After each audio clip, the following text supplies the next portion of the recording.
Who am I? Why am I here? Where am I going? In the name of progress, modern man has tried to answer those questions without reference to God. But the answers that came back were not exhilarating, but dark and terrible. You are the accidental byproduct of nature.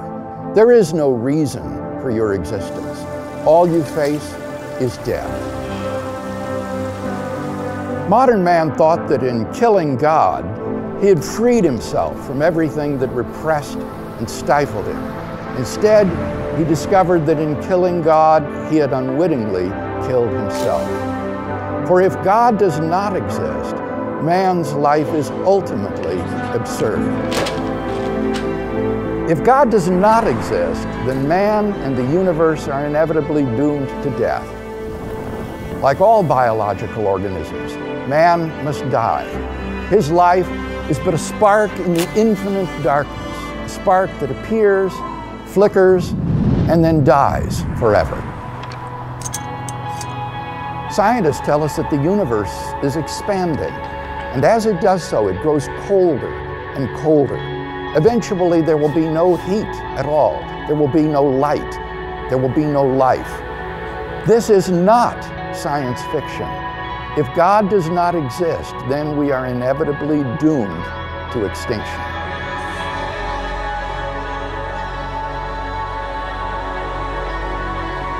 Now, what does all this imply? It means that life itself is absurd. It means that the life we do have is ultimately without meaning, value, or purpose.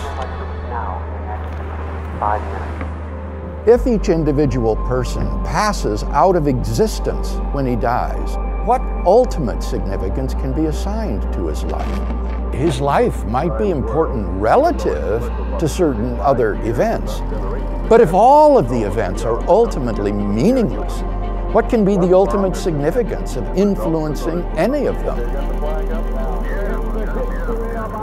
Mankind is thus no more ultimately significant than a swarm of mosquitoes, for their end is all the same.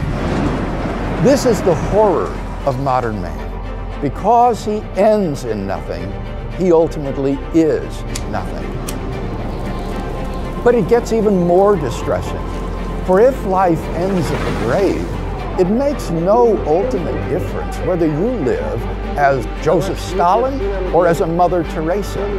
If your destiny is ultimately unrelated to your behavior, then you may as well just live as you please. Moral values are either just expressions of personal taste or else the byproducts of biological evolution and social conditioning.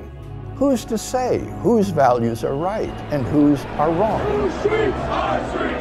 Now think of what that means. It means that it is impossible to condemn war, oppression, or crime as evil. To kill someone or to love someone is morally equivalent. Our predicament is that it is impossible to live consistently and happily with such a worldview. The atheist philosopher Bertrand Russell held that moral values are simply expressions of personal taste. And yet Russell admitted that he could not live that way. He therefore found his own worldview, and I quote, "incredible. I do not know the solution," he confessed. If death stands with open arms at the end of life's trail, then what is the goal of life? Is there no reason for life? If its destiny is a cold death in the recesses of outer space, then the answer is yes, it is pointless. We need to wake up and understand the gravity of the alternatives before us. If God exists, then there is hope for man. But if God does not exist, then all we are left with is despair.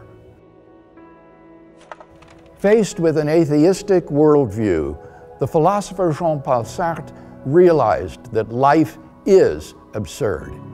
In his play, No Exit, he tragically portrayed the life of man as hell. The final words of the play might serve as an atheistic mantra. Well, let's get on with it.